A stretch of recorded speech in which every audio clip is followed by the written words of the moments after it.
Assalamualaikum guys. Okay guys, kisah hari ini dikongsikan oleh salah seorang sahabat kita yang bernama Mook. And then dia DM Carol dekat Insta. Dia approach Carol. Dia cakap dia nak share satu kisah seram yang dilalui oleh isteri dia guys. Isteri Mook ni masa kejadian dia tengah mengandung guys. Okay, tanpa membuang masa, jom kita teruskan dengan kisah beliau.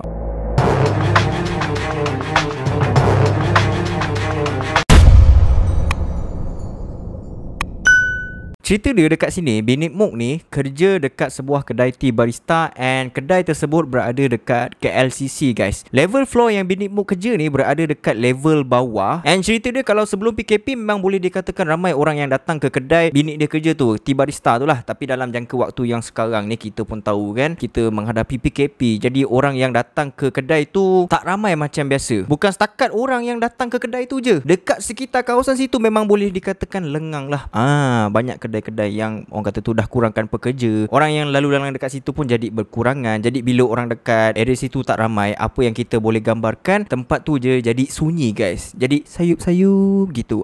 Kena pula dengan KLCC tu besar gedabak. Memang lagi terasa lah dia punya sunyi tu. Masa musim PKP ni macam biasa, banyak premis-premis yang kurangkan pekerja. Pekerja dihadkan untuk beberapa orang sahaja untuk satu-satu masa guys. Kira kita mengikut apa yang telah diaturkan oleh kerajaan. Andai kata dia cakap hanya 20% pekerja yang boleh kerja, jadi kita kena turutkan aja lah. Kalau tak memang kena compound lah nanti.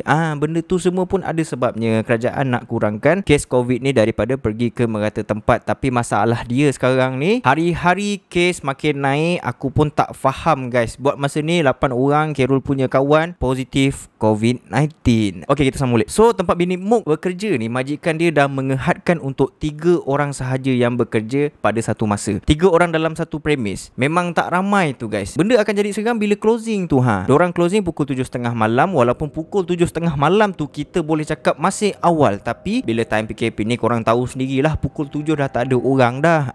Customer memang dah tak ada lah, senang cerita. Kira kedai tu 3 orang je yang ada dekat dalam tu. Diorang lah yang nak kemas, diorang lah yang nak kasih closing, kasih habis, senang cerita. And then barulah diorang semua boleh balik dengan aman and datang pada keesokan harinya untuk sambung lagi bekerja. Kejadian pertama ni berlaku memang ngam-ngam diorang nak closing guys. Masa tu diorang ni dekat bahagian cashier tau, dekat bahagian mesin duit tu. Yelah, biasa kalau kita nak closing memang kita akan kira lah berapa total sales untuk hari ni kan. And then semua cash tu kita akan simpan dekat dalam peti besi. Nak dijadikan cerita, salah seorang staff ni dia tengah kira duit masa tu guys. Dia kira lah, kecak.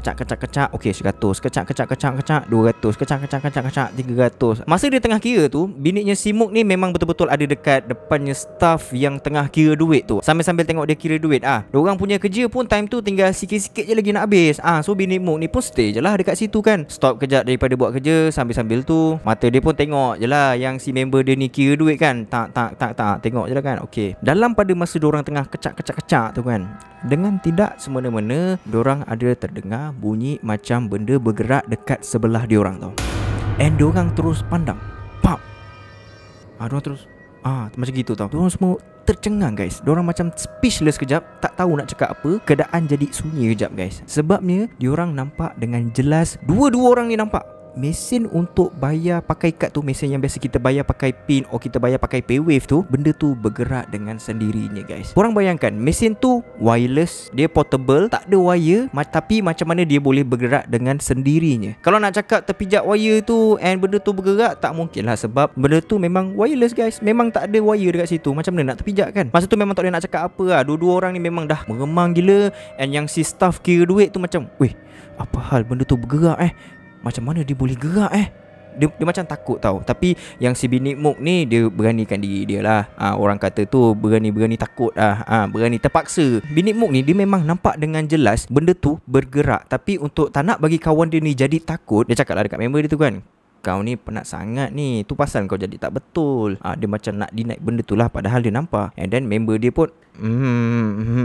mungkin lah, tapi aku nampak benda tu bergerak tadi. Takkan kau tak nampak babe. Si bini Mok ni pun cakap, taklah kau ni mana ada bergerak, kau penat sangat lah. So diorang pun terus siap-siapkan kerja semua, and diorang pun baliklah ke rumah masing-masing. So itu adalah benda yang first kali berlaku dekat kedai tu masa PKP ni. Tapi benda tu dideny oleh bini Mok sebab tak nak bagi kawan dia jadi takut lah. Tapi bini Mok memang nampak dengan mata kepala dia sendiri lah, benda tu memang bergerak pun guys. So kejadian yang kedua ni berlaku memang tak lama tau. Lepas je kejadian yang mesin tu bergerak, esoknya diorang kena kacau lagi. Okay, benda ni berlaku memang waktu nak balik diorang semua dah siap closing, tinggal nak masukkan duit dekat dalam peti besi je. And masa tu memang ngam-ngam pula yang kira duit time tu bininya si Mok ni. Jadi lepas dah settle kira duit, yang si kawannya bini Mok ni cakap lah dekat dia, weh, aku tunggu dekat luar aku tunggu dekat pintu tau. Yang si bini Mok pun okay.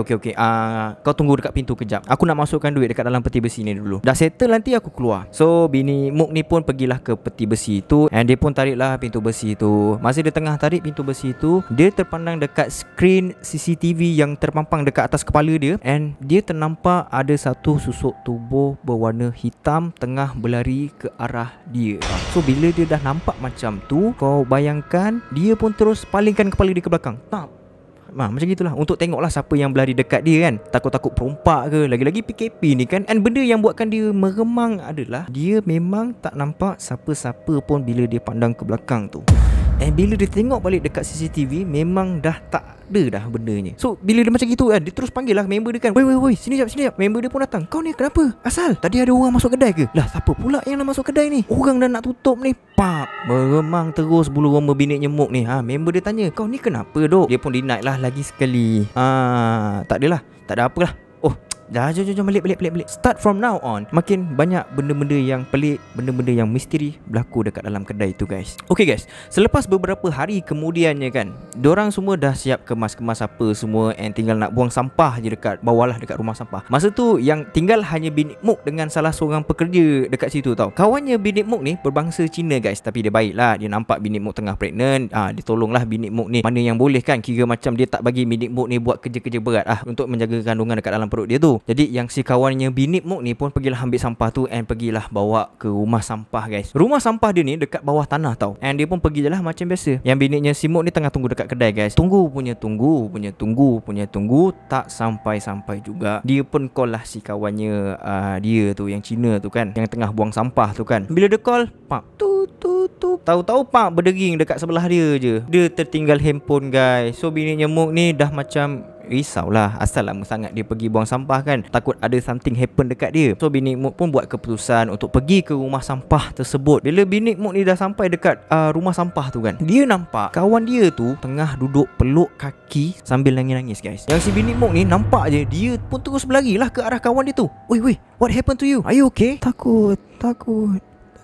So bini Mok ni pun angkatlah si member dia tu, and papa lah dia pergi ke kedai. Sampai je dekat kedai guys kan, kawan dia pun ceritalah daripada A sampailah ke Z. Dia ceritalah masa dia tengah menuju ke rumah sampah tu kan, time tu dia dah ada dekat bawah tanah guys. Dia jalan je lah sambil dia bawa sampah-sampah tu kan, and tiba-tiba dia ada ternampak seorang makcik pakai baju kontraktor. Daripada jauh dia dah nampak dah, tapi dia buat dang je lah. Dia jalan, makin lama makin dekat. Bila dia dah dekat dengan makcik tu, tiba-tiba makcik tu tegur dia guys, mau pergi mana ni sorang-sorang? So dia pun jawab lah nak pergi buang sampah ni. Dia pun senyum sikit lah kan dekat makcik tu, and lepas tu dia pun terus jalan je lah. Dia jalan selangkah demi selangkah, baru 2-3 langkah macam tu, time tu dia dah nak sampai dekat rumah sampah tu tau. Di depan tu je, tiba-tiba hati dia ni macam tergerak untuk pandang ke belakang guys, untuk tengok makcik tadi tu. Bila dia pusingkan kepala dia, memang dia terkejut gila guys. Dia nampak makcik yang tegur dia tadi tu tak ada kaki guys. Kaki dia tu macam terputus, and at the same time, masa dia tengah pandang makcik tu, benda tu terus datang ke arah dia tau, dengan keadaan terencot-encot, macam tempang gitu. Benda tu macam melompat dengan menggunakan satu kaki. So bila dia nampak macam gitu, mampus kau, dia terus terduduk dekat situ sampailah biniknya Mok ni sampai. Jadi masa member Cina dia tu cerita dekat kejadian ni dekat binik Mok, macam binik Mok ni macam tak percaya sangat lah. Tapi bila difikirkan balik, dia jumpa member dia terduduk dekat situ sorang-sorang sambil peluk kaki dia. Engkau rasa? And dia cerita yang benda tu tanya dekat dia, mau ke mana ni? Dekat situ dia dah start percayalah, sebab kawan Chinese binik Mok ni dia cakap Melayu pun ada pelat-pelat, apa lagi dia nak cakap Indon, macam mana dia boleh tahu kan slang-slang Indon tu kan. Dekat situlah baru binik Mok ni start percayalah apa yang si kawan dia tu bagi tahu. Okey, lepas je benda tu terjadi, beberapa hari kemudiannya dua orang pekerja dah sampai awal ke kedai. Bila dia buka je pintu, dia nampak kedai tu bersepah gila tau. Banyak benda yang tak dikemas dekat dalam kedai tu. Diorang berdua ni pun bergaduh mulut lah, tuduh menuduh yang diorang ni tak buat kerja dengan betul. Kau lah ni tak buat kerja. Lebih kurang macam tu lah bunyi dia. Tak lama lepas tu binik Mok pun sampai. Dia tanyalah, asal korang gaduh-gaduh ni? Yang salah seorang daripada diorang pun jawab, kau tengok kedai, cermin tak lap, mop tak basuh, lantai berlecak. Binik Mok pun cakap lah ni semua kan kita sama-sama buat semalam. Lantai ni aku yang mop semalam, kau tak ingat ke? So yang diorang macam macam gitu tau. Dia macam. And then binik Mok ni pun pusing lah satu kedai, tengok apa je yang tak settle. Masa dia tengah pusing-pusing tu, dia ternampak ada kesan tapak tangan budak kecil dekat pintu kaca kedai diorang. Bila dipandang dengan mendalam, confirm guys, tapak tangan tu bukan dekat bahagian luar, tapak tangan tu dekat bahagian dalam kedai. Semalamnya sebelum diorang balik, diorang semua dah kemas betul-betul, semuanya tersusun dengan elok, cermin pintu semua dah lap. Tapi macam mana boleh ada tapak tangan budak kecil dekat cermin pintu tu? Macam mana kedai diorang boleh bersepah gila, padahal diorang semua dah kemas dengan betul. And benda ni berlarutan sampailah ada seorang makcik ni dengan anak dia. Anak dia ni orang kelainan upaya guys, OKU. Masa tu makcik ni datang sebab dia nak tapau air untuk anak dia. Makcik ni pun masuklah ke kedai sambil diperhatikan binik Mok ni. Tengok je kan, binik Mok time ni tengah mop lantai guys. So dia macam terdengar lah sikit perbualan antara mak dengan anak tu kan. Anak dia cakap dekat mak dia, "Ma, kita bungkuskan mama kan?" Mak dia pun cakap lah, kita bungkus ni. Sekarang ni kan PKP, kita semua tak boleh makan dekat kedai." And then anak dia pun cakap lah, "Alamak, kalau boleh makan dekat kedai pun rasanya kita tak boleh makan kat sini lah Ma. Tengok tu, kerusi semua penuh dengan orang." Bila mak dia dengar je anak dia cakap macam tu kan, dia terus macam singgulkan tangan dia ke anak dia lah. Kan mama dah cakap jangan cakap benda yang bukan-bukan dekat luar ni. Bila je dengar macam tu, binik Mok tengah mop lantai tadi tu kan, berhenti kejap guys. Macam tergamam lah. Dekat kerusi meja semua tak ada orang duduk langsung, tapi kenapa budak ni cakap penuh dengan orang? Dekat kedai tu ada lebih kurang 5 buah meja. Satu meja boleh duduk 4 orang, and budak tu cakap penuh. So maknanya budak ni nampak lebih kurang 20 orang ada dekat kedai tu, padahal masa tu tak ada orang langsung guys. Apa insane gila guys. So binik Mok ni pun macam tak puas hati lah. Dia tanyalah dekat makcik tu kan, betul ke apa yang anak makcik ni cakap? Makcik ni pandang je muka binik Mok, dia terus macam tegak-gagap sikit kan. Tak adalah dek, jangan percaya cakap budak kecil ni kan. Binik Mok ni pun angguk je lah.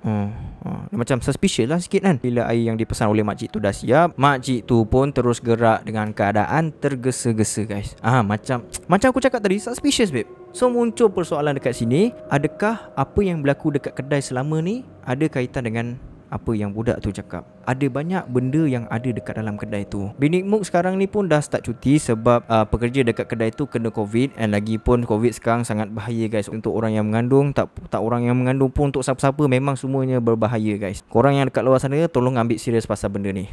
Baru-baru ni pasal arwah Akak Siti Sarah meninggal selepas bersalin pun, kita dah boleh jadikan iktibar guys. Lagi seorang arwahnya Agus pun meninggal guys. COVID bukan benda yang main-main lah, senang cerita. Serius Khairul cakap kepada korang semua yang tengah menonton ni, jaga diri masing-masing. SOP kena jaga dengan betul. Jaga diri korang. Until next time, see you soon. Assalamualaikum.